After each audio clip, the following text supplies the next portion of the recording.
ГСП онлайн. Городские новости сейчас.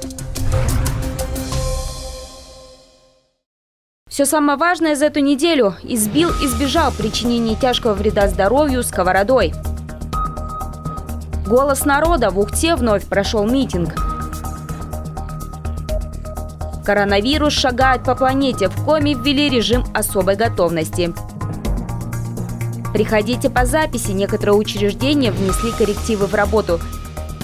И «Три богатыря» и «Печка на спуске». Фестиваль «Безумные сани» провели во второй раз. Смотрите прямо сейчас.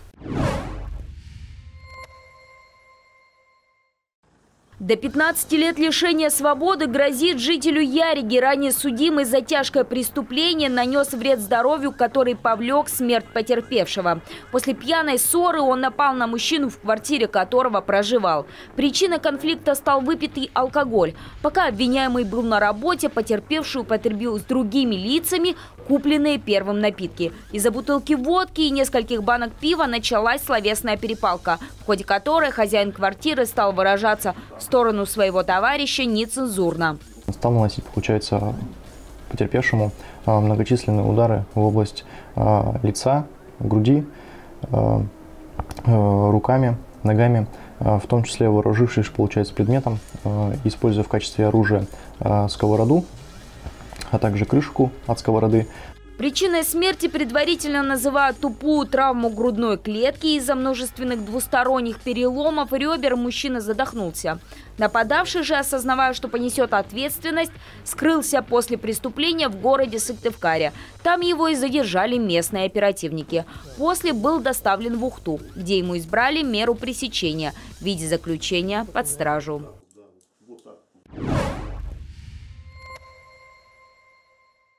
В понедельник, 16 марта, стало известно, что в регионе зарегистрирован первый случай заражения новым коронавирусом. Заболевшим стал вернувшийся из Ирана сыктывкарец. А накануне вечером 15 марта глава Коми сообщил, что в республике вводится режим повышенной готовности. С ним связан целый ряд изменений, которые коснутся в первую очередь общественной и социальной жизни населения. 16 марта до особого распоряжения в республике будут отменены все культурно-массовые и спортивные мероприятия. Школам, учреждениям среднего профессионального и высшего образования рекомендуется перейти на режим дистанционного обучения. В детских садах вводится режим свободного посещения. Дорогие друзья, я прошу вас, будьте бдительны, внимательны к себе, своим близким и окружающим. Для избежания роста заболевших проводят дезинфекцию в общественном транспорте 2 раза в день. Утром и вечером процедура проходит во всех курсирующих по муниципалитету автобусах. Но, несмотря на меры, самостоятельно стоит ограничивать контакты. То есть лучше отложить поход в кино и торговый центр. Как отмечают медики, специфических признаков у коронавируса практически нет. У некоторых он и вовсе проходит бессимптомно. Но для ряда людей со слабым здоровьем или для пожилых встреча с носителем может оказаться летальной. Так что в первую очередь берегите здоровье окружающих. Ну и помните, что все проконтактировавшие с больным могут отправиться на 2-недельный домашний карантин. Если человек с симптомами коронавирусной инфекции пришел на работу и проконтактировал со своими сотрудниками, то есть он был какое-то время в помещении, общался с ними, здоровался за руку, там же чихал и кашлял, то есть этот круг лиц является контактным. Так что на время пандемии ограничьте близкие контакты. Вирус передается воздушно-капельным путем. Старайтесь как можно чаще мыть руки. Не трогайте лицо. Заражение также происходит через слизистые нос, рта, глаз. И сохраняйте здравый рассудок. Эти ограничения вводятся для того, чтобы не допустить массовых заражений людей из группы риска.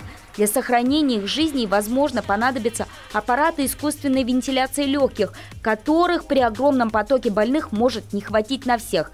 И перестаньте скупать предметы первой необходимости, а именно средства гигиены, крупы, сахар. Так вы только сеете панику и создаете дефицит для тех, кто пошел за бакалейными товарами планово.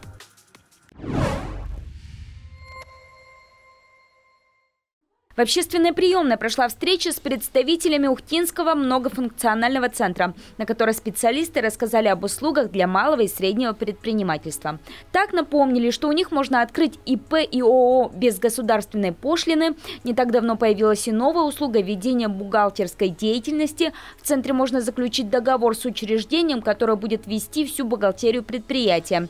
Также рассказали, что предприниматели, особенно начинающие, могут получить серьезную, в том числе и финансовую поддержку. В МФЦ помогают оформить так называемый микрокредит до 5 миллионов рублей. Срок предоставления микрозайма от 1 месяца до 3 лет.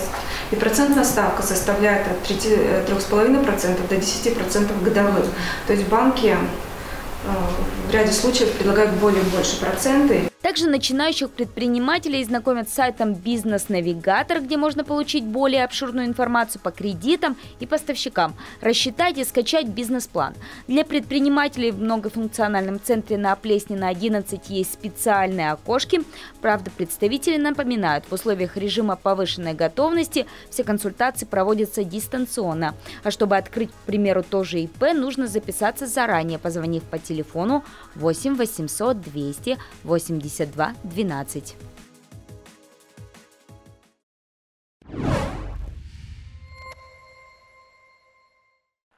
Из-за введения режима повышенной готовности некоторые социальные учреждения внесли коррективы в способ работы. Все, чтобы избежать большого скопления людей.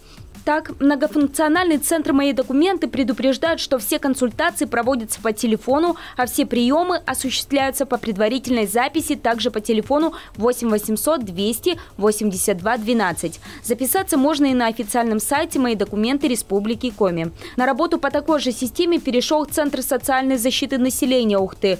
Запись на прием по телефонам 72 38 06 и 72 66 29. Станция переливания крови также перешла на формат прием по записи.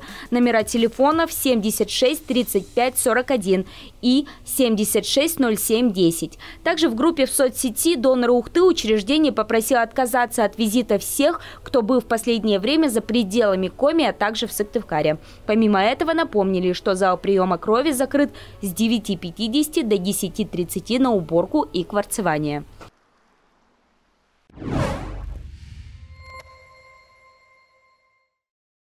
Уроженец Ухты, фигурист Дмитрий Алиев, попал на двухнедельный карантин после возвращения из США.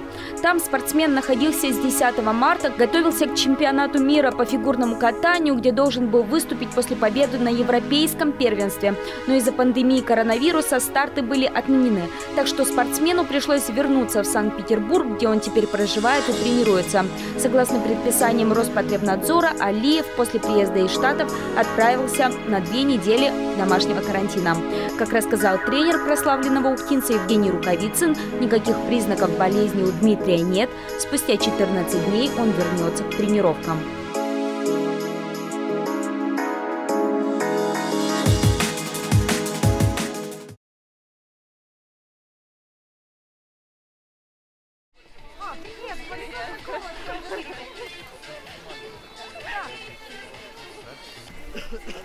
Я снимаю.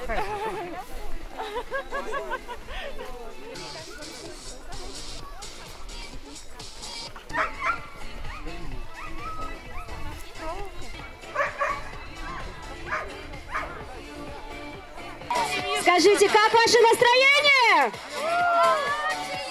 Мы приветствуем вас на развлекательно-спортивном мероприятии «Безумные сани 2».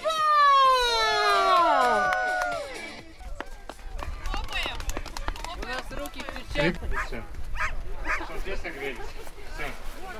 Вращение руками полностью, полный оборот. Раз, два,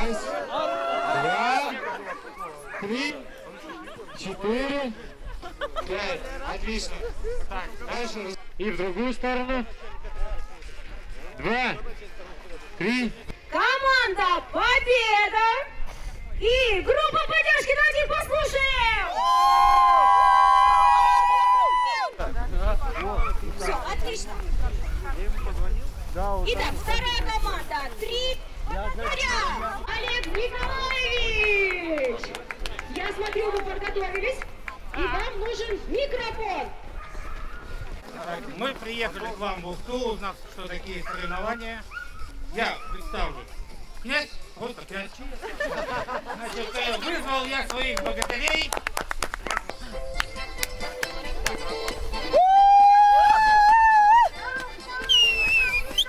Мы куплетов знаем много, это я вам говорю. Если нас не остановишь, кончим где-то к сентябрю. Отлично! Можем петь о чем попало, можем вовсе ни о чем. Но сегодня мы про баньку пропоем. Ай да молодцы! И солнышко вышло. Команда «Инопланетная гостья». Я всегда занимаю второе или первое место. Вот так вот, второе или первое. Ну что, пожелаем удачи. Группа поддержки! Группа поддержки!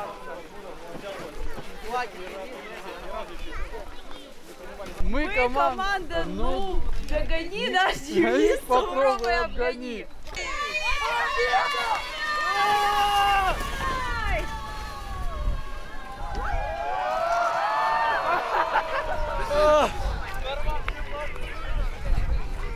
Поехали, удачи вам!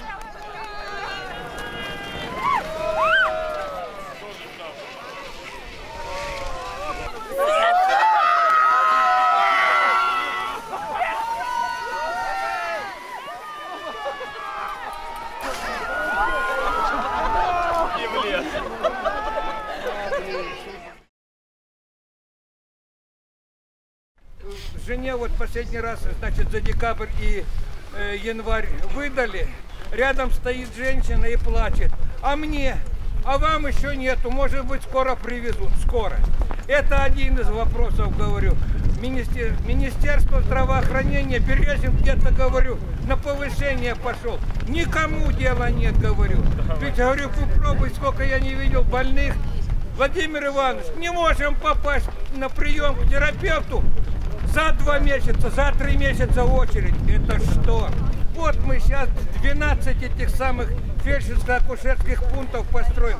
А где вы раньше были? Это опять показуха, чтобы вот сказать, вот мы что-то пытаемся делать.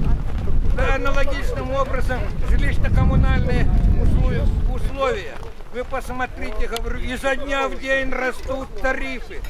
Последние тарифы на этот, как его называется, хапремонт, 3 раза возросли, и никому дела нет. Если мы будем молчать, говорю, вот так вот не собираться, и говорю, нас затуркают и все. Все-таки, говорю, Шудаяк добился в свое время, что не станут строить там эту взлетную самую площадку для вертолета в районе поликлиники.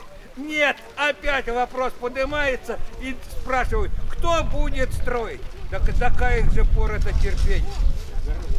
Я обращался по мусору. Вы обратили внимание, что говорю? И подсовывают эти вот квитанции. Я когда обратился 3 раза в прокуратуру, потом уже в суд ходил, я говорю, на каком основании с меня дважды взяли за этот вывоз мусора. Значит, первые в декабре и ноябре 2018 года. Эти, значит, жилфонд изволил, значит, предъявить квитанции и снять деньги. В это же самое время этот жилфонд отдает, значит, квитанции, то есть расценки в Комиэнерго, и Комиэнерго тоже забирает эти деньги. То есть дважды.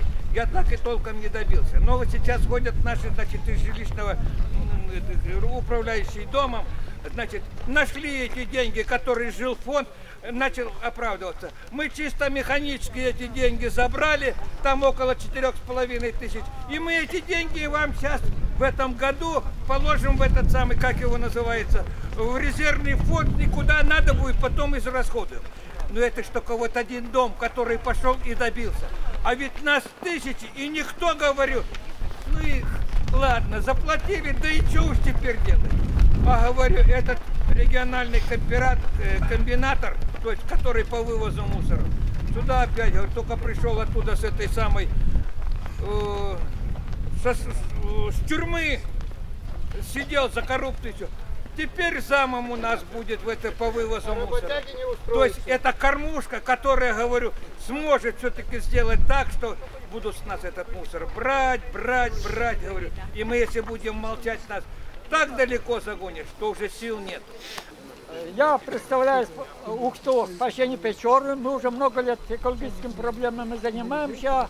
У нас в Ухте свой ШИЭС, можно сказать.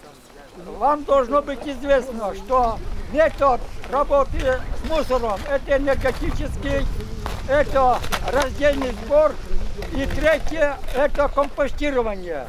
И в 1974 году Печерный Пенек очень грамотно подошел к метод компостирования. И там на площади 10 га можно было бы проводить работу, обновляя эти карты. И через, допустим, лет через каждые 3 каждую карту освобождать и направлять на удобрение, совхозные поля. Очень грамотно сделано. Но, как у нас принято с самого начала, проект начали нарушать коммунальщики, предъявленный, еще там загадили, а потом в 2011 году новый проект, там мы еще много не нашли. И на сегодня, тому в проекте 2011 года, вместимость полигона 1 350 000 кубов. На сегодня там уже говорят, что 3 миллиона занесли. Представляете, 2 с лишним раза. И говорят, что мы еще 10 лет. А экологическое, санитарное, эпидемиологическое состояние на полигона – это страшное. Лет 5 назад на НПЗ прозвучал взрыв на автоналиве. Погибли 2. Это моих бывших работников, прекрасные люди. Виноват, там изменения произошли в проекте. Оказывается, виноват директор завода и главный инженер были. Ничего, к ним абсолютно. Его только директора отправили с повышением дальше. Он, правда говоря, сейчас уже покойный, уже не живой. Но я этот пример привел, что проект мы спасение Печоры обращаем внимание на проекты, потому что в проекте, если есть нарушение, то в ходе его реализации 2-3 раза ухудшается все. Мы на примере Яреги можем эти примеры привести. Нам всю Россию завалили мусорками. Им без разницы, им лишь бы деньги откатать. Они 30 лет типа боролись за что-то.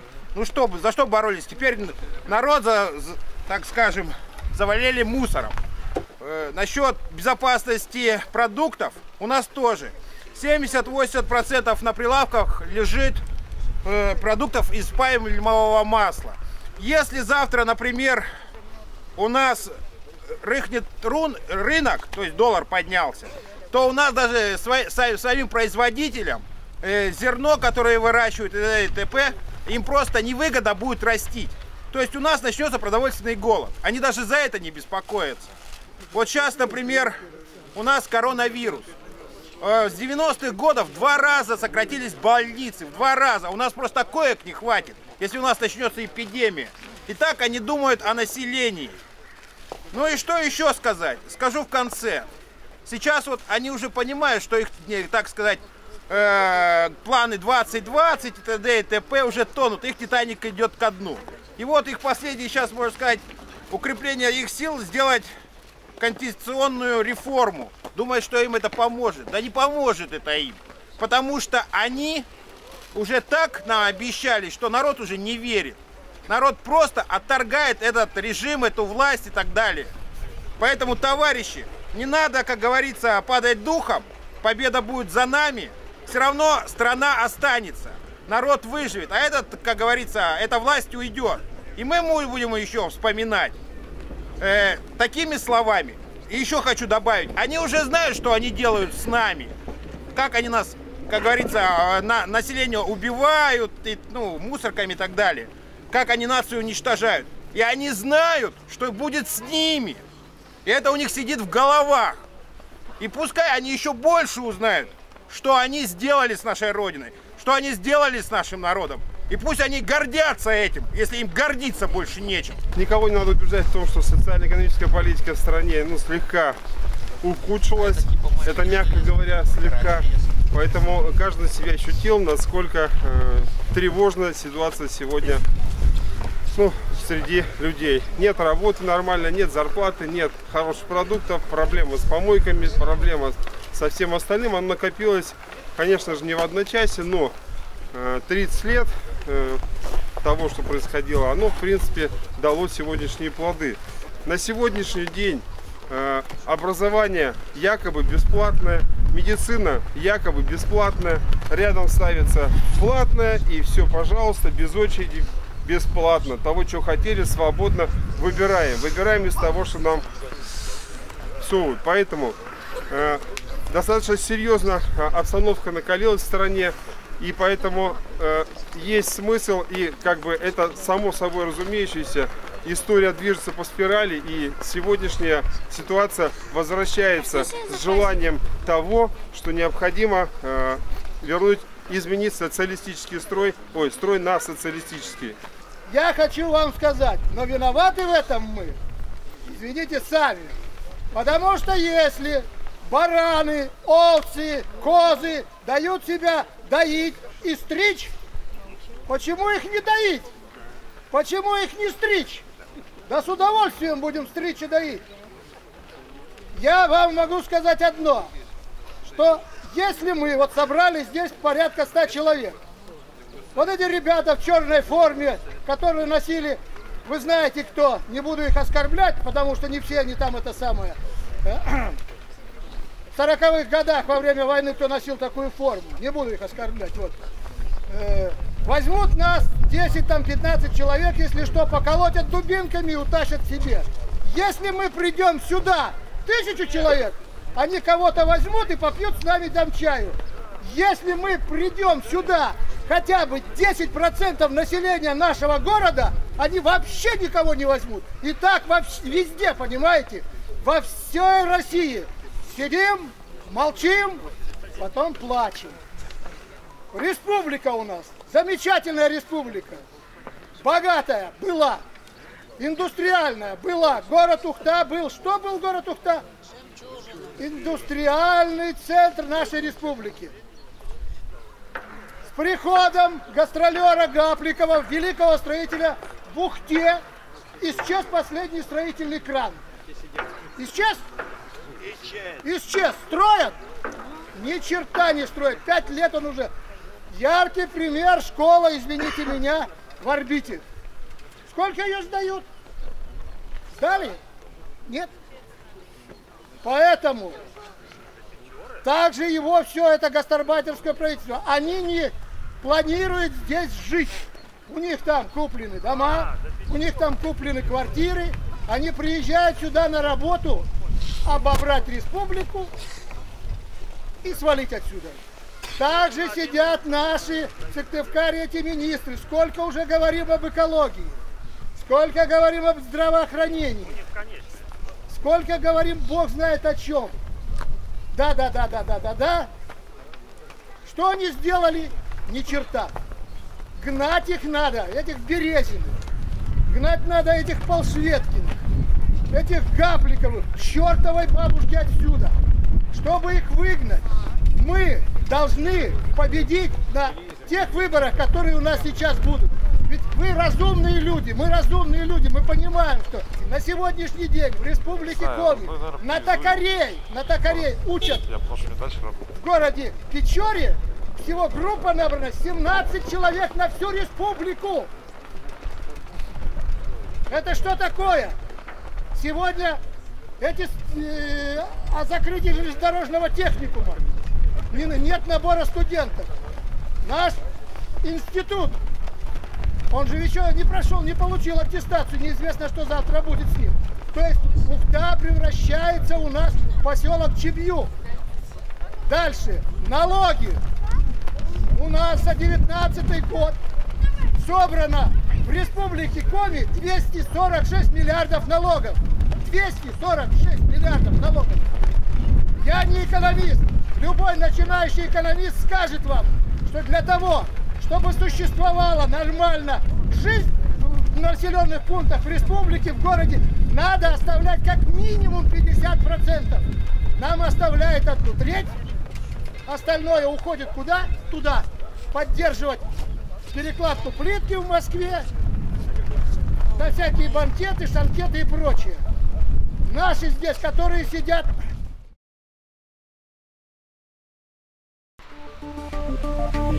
Thank you.